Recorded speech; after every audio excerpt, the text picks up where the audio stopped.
avez vu M. Draghi, là, vous avez croisé? Non, ils organisent très bien les choses de manière à ce qu'on ne se croise pas. Je ne sais pas pourquoi, parce que nous n'avons aucun contentieux avec lui, sinon que lui n'a été élu par personne, tandis que nous, si. Et comment s'est passée la rencontre avec M. Hollande? Il nous l'a dit. Comment s'est passée la rencontre? François Hollande va faire les présentations. On aurait pu. Comment s'est passée cette rencontre alors avec le président? Bien, je crois. Affable, courtois.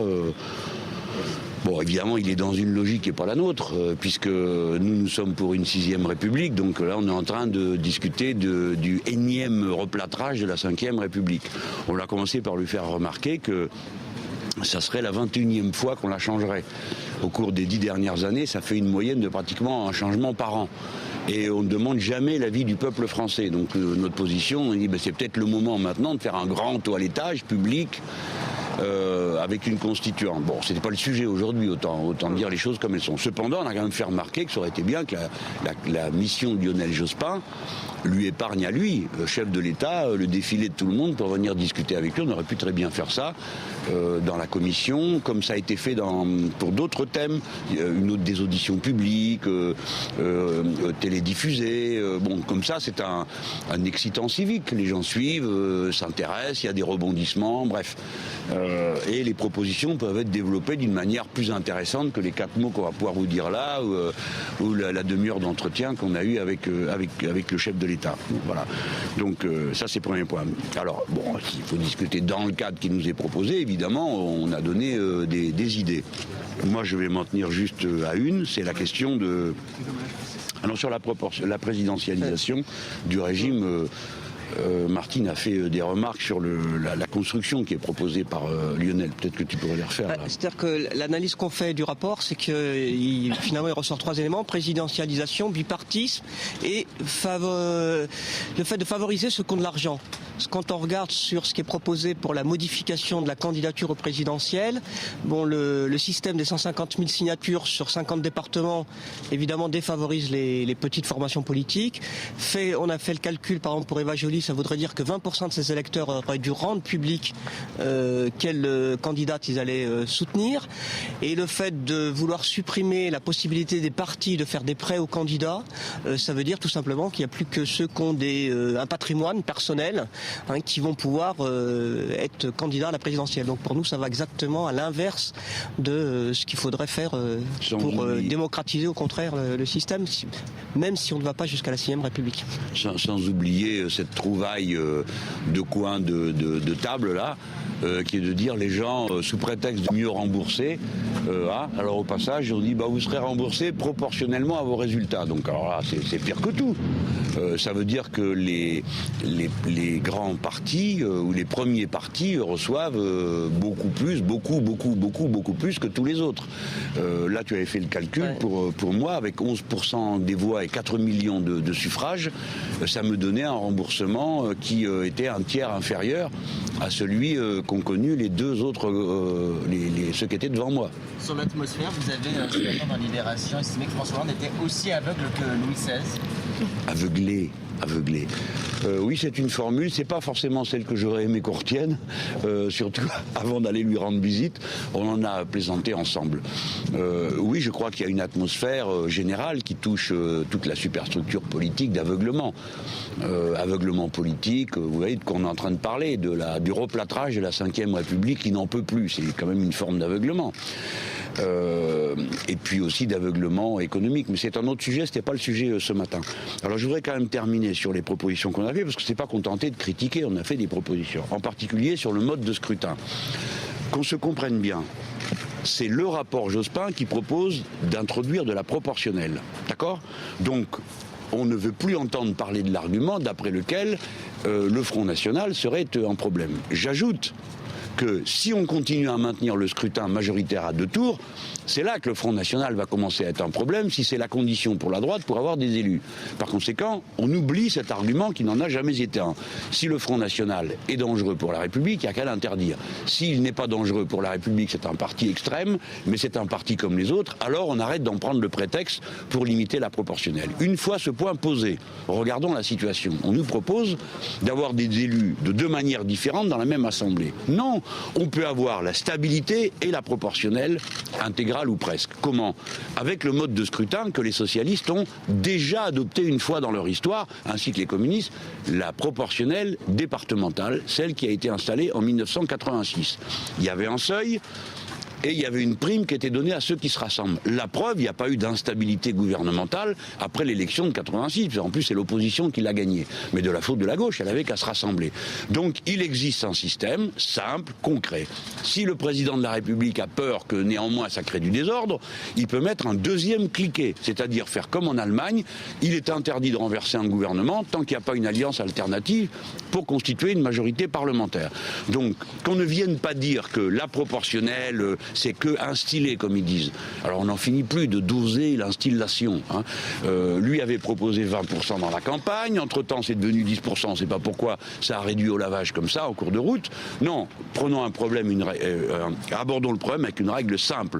On fait la proportionnelle et on se garantit la stabilité gouvernementale par le fait qu'on prend le modèle de 86 et qu'on peut mettre un deuxième cliquet, on ne renverse pas un gouvernement tant qu'il n'y a pas une majorité parlementaire alternative. Donc vous voyez, c'est simple et concret. Monsieur Mélenchon, vous êtes le Robespierre de la 5e République? Bah déjà ça colle pas ensemble. Les Robespierre c'est quand il y a des révolutions. Donc nous verrons le moment venu. Est-ce que vous avez déposé votre CV pour Matignon? Vous voulez votre offre de service? Non, j'ai pas eu l'occasion. Sinon amicalement et avec le sourire en sortant. Oui, bah bien sûr. Je peux pas être le représentant de la gauche que je suis sans dire que je suis prêt à gouverner. Voilà. Bon, il y a deux manières d'aller gouverner. Soit on fait bagage accompagné et on avale tout. Soit bon, on se propose pour être aux manettes, pour organiser, avec la cohérence d'une politique. Ça, c'est normal. Est-ce que vous regrettez une partie des mots que vous avez pu avoir sur François Hollande? Je ne comprends pas la question. Vous pensez que la vie est une sorte de grand purgatoire où l'on s'interroge quel mot, de quoi parlez-vous? Dites-moi des mots en particulier. Quand vous parlez du Ulysse, quand vous avez parlé du pédalo ou des 100 jours pour presque rien, est-ce que vous maintenez tout ça? À chaque fois, c'est dans un contexte et le mot plaisant et piquant illustre une situation. Le pédalo est venu en début de campagne présidentielle et ainsi de suite. Mais c'est étrange que l'on me demande à moi sans cesse de rendre des comptes sur mes mots, peut-être parce qu'ils sont très piquants et qu'on s'en souvient, tandis que des autres on oublie tout.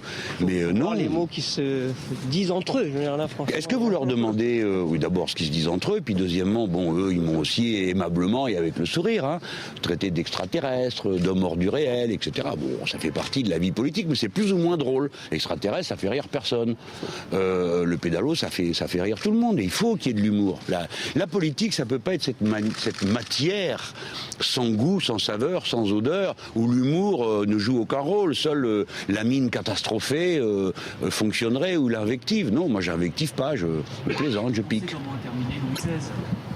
Ah oui, ça finit toujours mal pour ceux qui s'aveuglent, ça c'est vrai. Vous avez raison. Vous êtes dans la majorité parlementaire aujourd'hui ou vous êtes dans l'opposition? Ça dépend des jours, vous avez vu. Sur 25 budgets, nos parlementaires en ont adopté 5. Voté contre 7 fois et se sont abstenus 13 fois. Alors je vous laisse évaluer, parce que moi c'est pas ma grille. Si je dis que nous sommes l'opposition, ça veut dire que nous ne sommes pour rien dans la victoire. Donc nous n'avons aucun droit sur elle. Non, nous avons tous les droits sur elle. Voilà pourquoi le mot nous gêne. C'est pas l'attitude qui nous gêne, c'est l'étiquette qui nous mettrait aussitôt dans le camp des perdants. Mais non, c'est nous qui avons gagné, c'est nous qui avons fait la victoire. Et je ne cesserai de le rappeler. Voilà. Mais après, on n'a aucun. Au Sénat, par exemple, c'est difficile à tenir, justement, de voter contre et pas être dans l'opposition. Non, ça ne présente pas de difficulté. Un parlementaire est là pour faire la loi. Et pas pour manifester son allégeance ou sa colère. Il fait la loi, donc le texte arrive, il regarde ce qu'il y a dedans. Si c'est conforme à son engagement, si c'est conforme à l'idée qui se fait, il vote pour. Sinon, il vote contre. Je ferais quand même un peu sortir de la mentalité monarchique de la Ve République. Il reste quand même un parlement, oui, il reste quand même des parlementaires. Et je suis le premier, des fois, à trouver que c'est beaucoup, puisque vous savez que les groupes du Front de gauche pratiquent quelque chose d'absolument nouveau dans l'histoire de la gauche.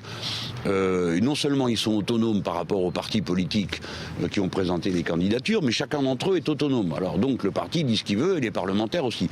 Donc cette grande liberté qu'il y a entre nous, à plus forte raison, fonctionne-t-elle à l'égard du gouvernement? C'est normal. Enfin, vous élisez des parlementaires pour ça, non?